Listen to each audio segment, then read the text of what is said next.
나이가 들수록 이상한 일이 생깁니다. 집안이 점점 좁아지는 것 같습니다. 물건은 그대로인데 공간이 숨막히게 느껴집니다. 서랍을 열 때마다 이게 뭐였더라 하는 물건들이 쏟아집니다. 언제 샀는지도 모르는 것들, 왜 보관했는지도 기억나지 않는 것들. 그리고 문득 깨닫습니다. 이 모든 것을 언젠가는 누군가 정리해야 한다는 것을. 그 누군가는 바로 우리 자식이라는 것을. 많은 사람들이 정리를 죽음을 앞둔 사람의 일이라고 생각합니다. 병상에 누워서 혹은 기력이 다했을 때 하는 일이라고 여깁니다. 하지만 진실은 그 반대입니다. 정리는 삶이 가장 명료해진 사람만이 할 수 있는 가장 적극적인 사랑의 행위입니다. 지금 정리를 미루는 이유를 생각해 보십시오. 아직 건강하니까 자식들이 알아서 할 거야. 나중에 해도 돼 같은 말들을 되뇌고 있다면 스스로를 속이고 있는 겁니다. 정리를 미루는 진짜 이유는 시간이 없어서가 아닙니다. 떠나는 순간 남겨진 사람들이 감당해야 할 고통을 상상하기 두렵기 때문입니다. 하지만 바로 그 두려움이 자식을 더 큰 고통 속으로 밀어넣습니다. 정리하지 않은 것들은 물건이 아닙니다. 그것은 결정의 무게입니다. 내리지 않은 결정 하나하나가 부모를 잃은 슬픔 속에서 자식이 혼자 감당해야 할 짐이 됩니다. 서랍 하나, 통장 하나, 관계 하나가 자식에게는 어머니는 이걸 어떻게 하고 싶으셨을까라는 끝없는 질문이 됩니다. 그리고 그 질문에는 답이 없습니다. 오직 그 사람만이 알고 있던 답을 그 사람이 가져가 버렸기 때문입니다. 진정으로 자식을 사랑한다면 지금 정리하십시오. 정리는 포기가 아닙니다. 정리는 자식에게 줄 수 있는 마지막 선물이자 가장 큰 존중입니다. 비움이라는 말을 들으면 사람들은 쓸쓸함을 떠올립니다. 마치 삶을 포기하는 것처럼, 세상과 작별하는 준비처럼 느껴집니다. 하지만 비움의 진짜 의미는 정반대입니다. 비움은 버리는 것이 아닙니다. 비움은 선택입니다. 생각해 보십시오. 우리는 평생 무엇인가를 쌓아왔습니다. 물건을 모으고, 관계를 만들고, 돈을 저축하고, 기억을 간직해왔습니다. 그런데 그 모든 것이 정말 다 필요할까요? 그 모든 것이 정말 다 의미 있을까요? 진짜 비움은 이렇게 묻는 것입니다. 이것은 내가 진짜 남기고 싶은 것인가? 이것은 나를 대변하는 것인가? 이것은 자식이 기억했으면 하는 것인가? 무엇을 남길 것인가를 결정하는 것, 무엇을 기억되게 할 것인가를 정하는 것, 그것이 비움입니다. 선택하지 않으면 모든 것이 똑같은 무게로 남습니다. 그리고 똑같은 무게로 남겨진 것들 속에서 정작 중요한 것은 묻혀버립니다. 지금까지 쌓아온 모든 것은 삶이 만들어낸 결과물입니다. 하지만 그 모든 것을 그대로 남기는 것이 사랑은 아닙니다. 오히려 정리되지 않은 채로 남겨진 것들은 자식에게 혼란과 죄책감을 안깁니다. 이걸 버려도 될까? 어머니가 아끼던 건데 이 사람한테 연락해야 하나 말아야 하나. 정리하지 않으면 자식은 매 순간 부모를 대신해 결정해야 합니다. 그리고 그 결정이 옳았는지 평생 확신하지 못한 채 살아갑니다. 비움은 자식에게 그 무게를 지우지 않는 것입니다. 명확히 정리해 놓으면 자식은 슬퍼할 수는 있어도 혼란스러워하지는 않습니다. 슬픔은 시간이 치유하지만 혼란은 평생 남습니다. 기억하십시오. 비움은 삶을 정리하는 것이 아니라 삶을 완성하는 것입니다. 무엇을 남기고 무엇을 보내는지 스스로 결정할 때 삶은 비로소 하나의 완결된 이야기가 됩니다. 첫 번째 비움, 관계입니다. 인생을 살다 보면 수많은 사람을 만납니다. 어떤 사람은 평생 함께하고 어떤 사람은 잠시 스쳐갑니다. 어떤 관계는 깊어지고 어떤 관계는 자연스럽게 멀어집니다. 이것은 지극히 자연스러운 일입니다. 하지만 우리는 관계를 정리하지 못합니다. 연락이 끊긴 지 10년이 넘었어도 주소록에서 이름을 지우지 못합니다. 언젠가 다시 만날 수도 있잖아. 그래도 한때는 친했는데 라는 생각 때문입니다. 그런데 이 정리되지 않은 관계들이 어떻게 될까요? 부모가 떠나면 자식은 그 무게를 고스란히 떠안습니다. 주소록을 보며 자식은 묻습니다. 이분들께 연락드려야 하나? 어머니가 친하게 지내셨나? 자식은 알 수 없습니다. 10년 전에 연락이 끊긴 사람인지, 한 달에 한 번 통화하는 사이인지, 그저 이름만 있을 뿐 관계의 깊이는 보이지 않습니다. 관계를 정리한다는 것은 사람을 잘라내는 것이 아닙니다. 관계를 정리한다는 것은 명확히 하는 것입니다. 이 사람은 내 인생에서 중요한 사람이었다. 이 사람과는 이미 인연이 끝났다. 이것을 분명히 하는 것입니다. 저녁 한때 차 한 잔을 앞에 두고 작은 공책을 펼쳐보십시오. 화려한 수첩이 아니라 집에 있는 아무 공책이나 좋습니다. 첫 페이지에 이렇게 적어봅니다. 내가 떠나면 꼭 알려야 할 사람들. 눈을 감고 생각해 보십시오. 진짜 소중한 사람이 몇 명이나 될까요? 매달 안부를 묻는 사람, 마음이 힘들 때 전화하는 사람, 명절이면 꼭 얼굴을 보는 사람. 생각보다 많지 않을 겁니다. 5명, 10명, 그 정도면 충분합니다. 그 이름들을 적으십시오. 그리고 각 이름 옆에 짧게 적습니다. 40년 지기, 매달 통화함, 고등학교 친구, 1년에 한 번 만남. 자식이 보면 알 수 있도록 관계의 온도를 적어주는 겁니다. 이제 두 번째 페이지입니다. 제목은 연락하지 않아도 되는 사람들. 이 페이지가 더 중요합니다. 자식이 의무감에 시달리지 않도록 부담을 덜어주는 목록입니다. 20년 전 직장 동료, 이미 연락 끊긴 친척, 형식적 관계였던 이웃. 이상하게 들릴 수 있습니다. 왜 연락하지 말아야 할 사람을 따로 적어두느냐고요. 하지만 이것이 자식을 위한 배려입니다. 자식은 부모가 남긴 모든 관계에 책임감을 느낍니다. 혹시 어머니가 친하게 지내셨는데 내가 모르는 건 아닐까 하는 불안감을 갖습니다. 명확히 적어두면 그 불안감에서 해방됩니다. 마지막 페이지는 특별한 인사입니다. 어떤 사람에게는 직접 전하지 못한 말이 있을 겁니다. 김순자 언니에게 평생 고마웠다고 전해주렴. 박 사장님에게 은혜 잊지 않았다고. 한 줄이면 됩니다. 이 한 줄이 그 사람에게는 평생 남을 위로가 됩니다. 이 세 페이지를 완성하는데 1시간이면 됩니다. 급할 것 없습니다. 며칠에 걸쳐 천천히 써도 좋습니다. 다 쓰고 나면 중요한 서류들과 함께 보관하십시오. 그리고 자식에게 말해두십시오.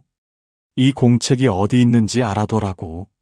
관계의 정리는 관계를 끝내는 것이 아닙니다. 관계의 정리는 관계의 의미를 명확히 하는 것입니다. 100명의 희미한 지인보다 5명의 선명한 친구가 더 큰 유산입니다. 두 번째 비움, 돈입니다. 돈은 이상한 힘을 가지고 있습니다. 돈은 가족을 하나로 묶기도 하지만 가족을 갈라놓기도 합니다.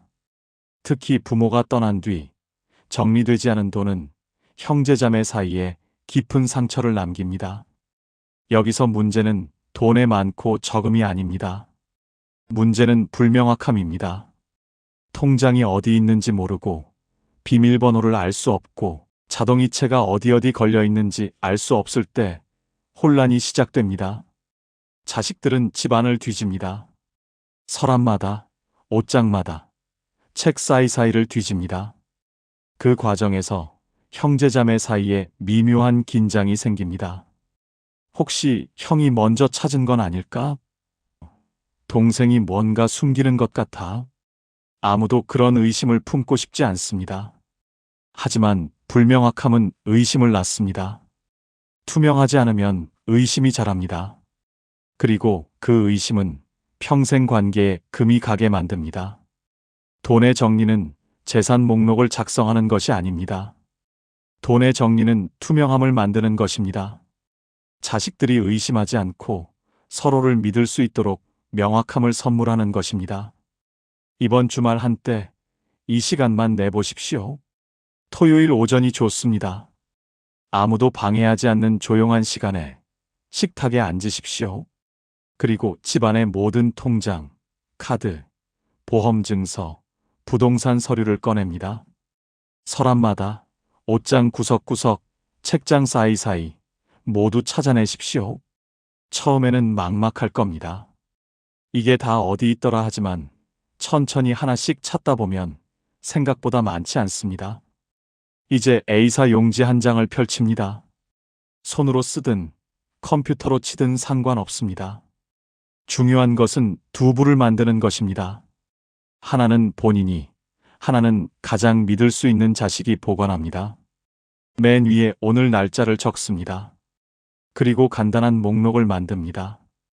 은행 이름, 계좌번호 끝 4자리, 무슨 용도인지, 대략 얼마나 있는지, 비밀번호를 전부 적을 필요는 없습니다.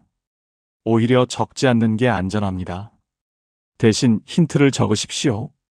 큰딸 생일, 우리 집 주소 끝 4자리, 결혼기념일. 자식이라면 알 수 있는 힌트면 충분합니다. 다음은 보험 목록입니다. 어느 회사에서 어떤 보험을, 수익자는 누구인지. 복잡하게 쓸 필요 없습니다. 한 줄이면 됩니다. 삼성생명, 종신보험, 수익자 큰아들. 마지막으로 자동이체 목록입니다. 매달 나가는 돈이 어디인지, 통신비, 관리비, 보험료, 적금.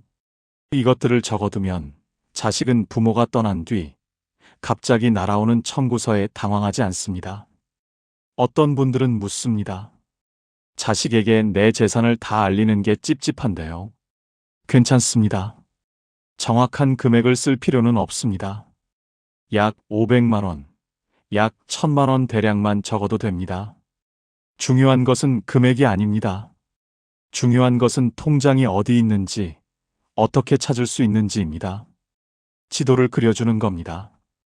그 지도만 있으면 자식들은 헤매지 않습니다. 만약 형제자매가 여럿이라면 용지 맨 아래에 한 줄 더 적으십시오. 똑같이 나누어라. 큰아들에게 조금 더, 막내딸이 간병했으니 더 줘라. 무엇이든 좋습니다. 중요한 것은 명확함입니다. 애매하게 남기면 자식들이 서로 눈치를 봅니다. 명확하게 적어두면 아무도 서운해하지 않습니다. 부모의 뜻이 분명하니까요. 이 종이 한 장을 완성하는데 이 시간이면 충분합니다.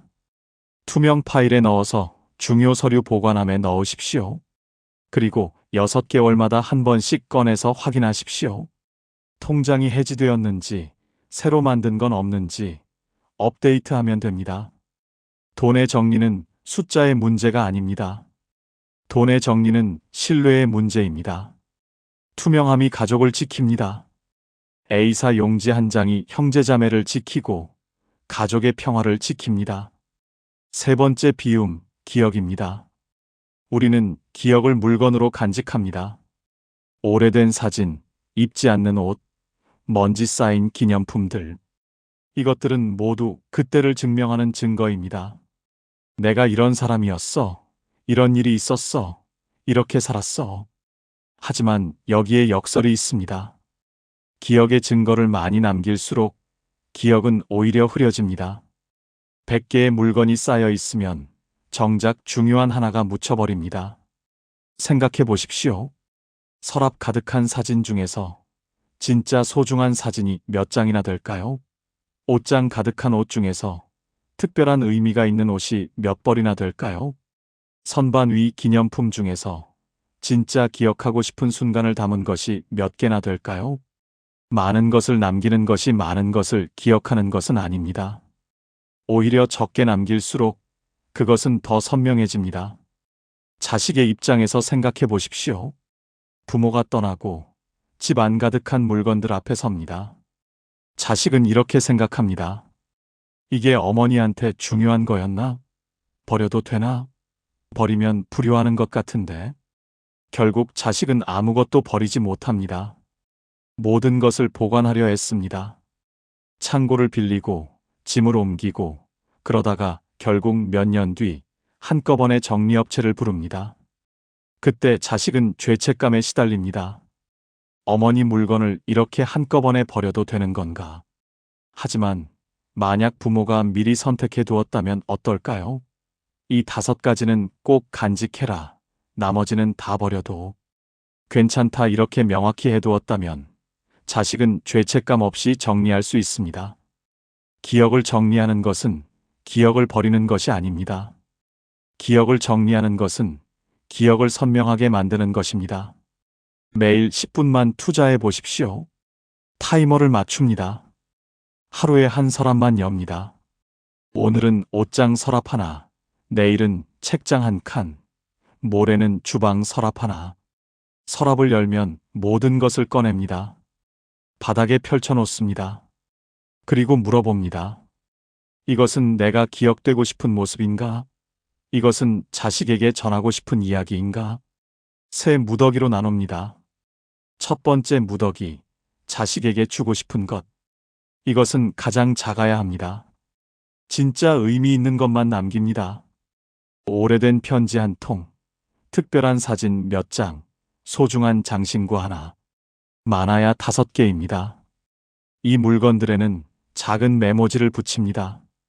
할머니가 물려준 반지, 큰딸에게 내가 어렸을 때 사진 간직해라.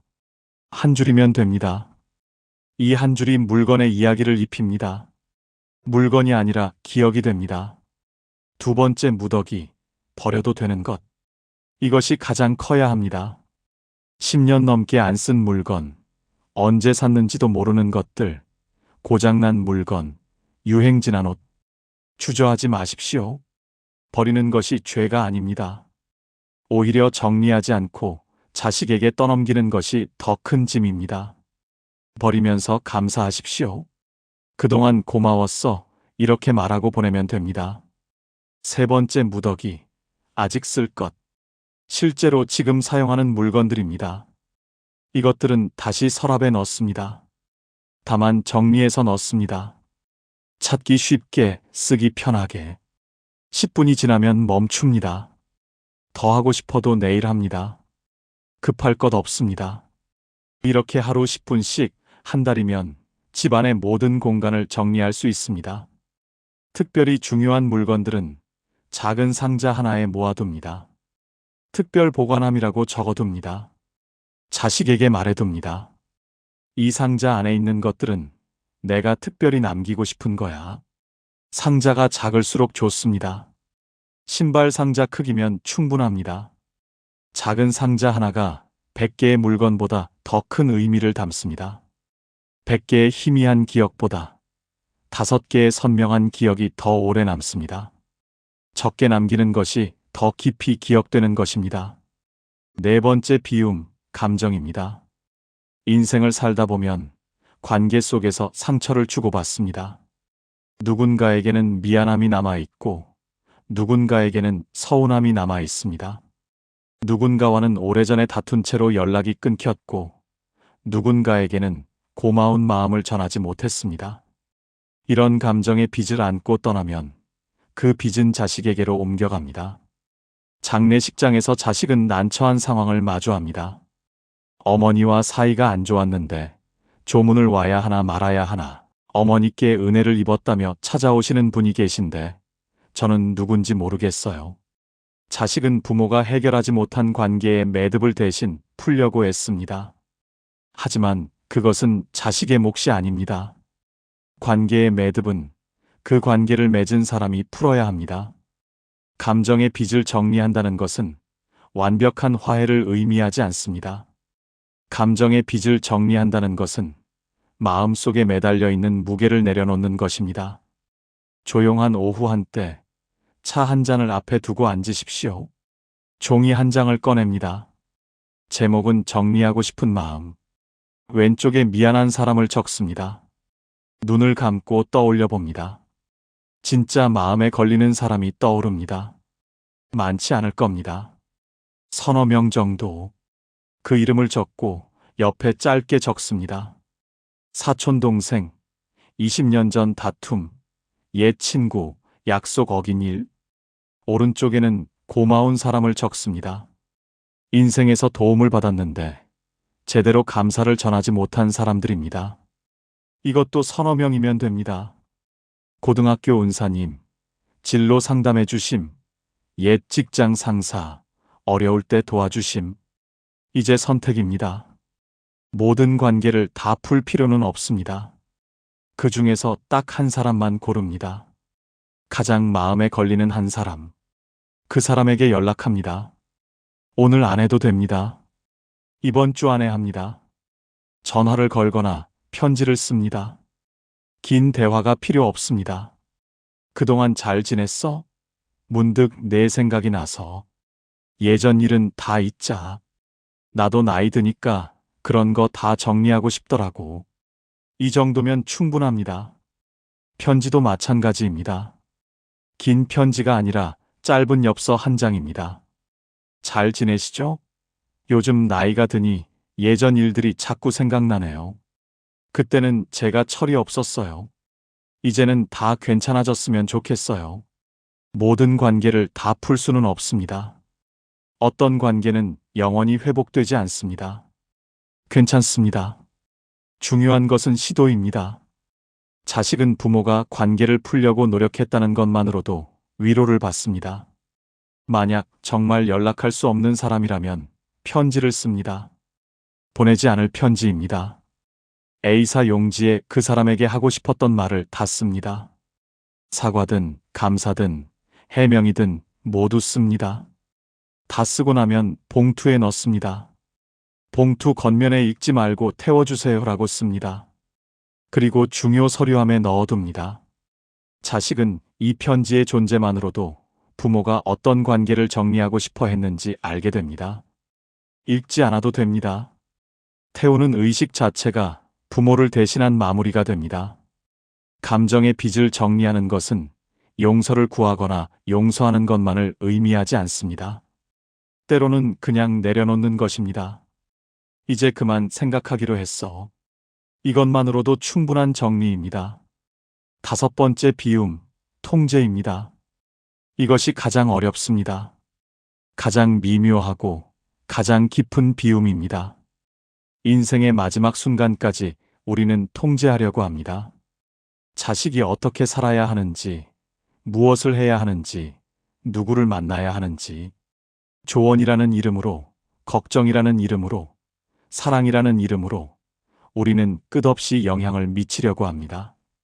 하지만 진짜 사랑은 통제가 아니라 신뢰입니다. 자식을 믿는 것입니다. 자식이 스스로 결정하고, 스스로 책임지고, 스스로 살아갈 수 있다고 믿는 것입니다. 통제의 환상을 내려놓지 못하면 죽어서도 자식을 묶어둡니다. 어머니라면 이렇게 하셨을 텐데 아버지는 이걸 원하지 않으셨을 거야. 자식은 평생 죽은 부모의 기대에 시달립니다. 생각해 보십시오. 부모가 살아있을 때도 자식의 모든 선택을 막을 수는 없었습니다. 그런데 죽어서 어떻게 자식의 인생을 통제할 수 있겠습니까? 통제는 착각입니다. 우리가 할 수 있는 것은 오직 하나, 자식을 믿는 것뿐입니다. 이것은 물리적 정리가 아닙니다. 이것은 마음의 연습입니다.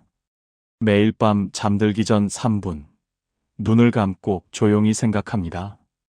오늘 나는 자식의 어떤 선택에 간섭했는가? 작은 것이라도 괜찮습니다. 그 옷은 너한테 안 어울려. 그 친구는 별로인 것 같아. 그 일은 하지 마라. 이런 말들을 떠올려 봅니다. 그리고 마음속으로 연습합니다. 내일은 참겠다. 내일은 내 의견을 말하지 않겠다.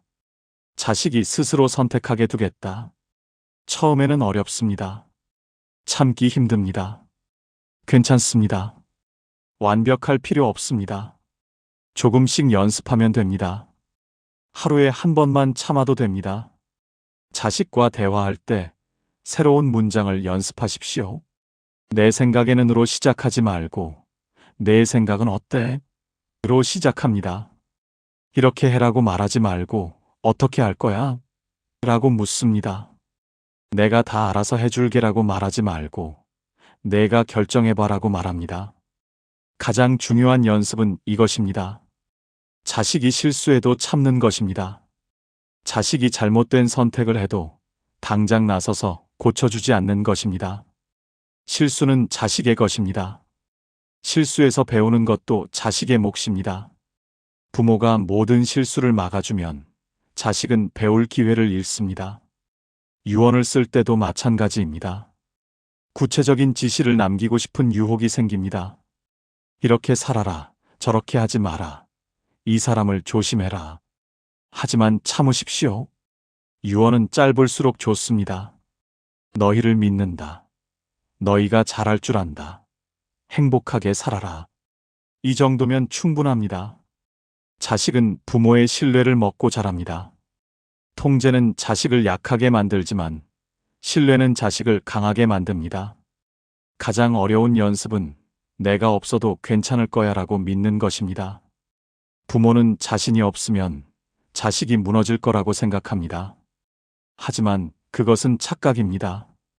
자식은 슬퍼할 것입니다. 하지만 무너지지 않습니다. 자식은 생각보다 강합니다. 부모가 믿어준 만큼 강합니다. 통제를 내려놓는 연습을 하십시오. 매일 조금씩. 완벽하지 않아도 됩니다. 중요한 것은 방향입니다. 조금씩 손을 놓는 것입니다. 조금씩 자식을 믿는 것입니다.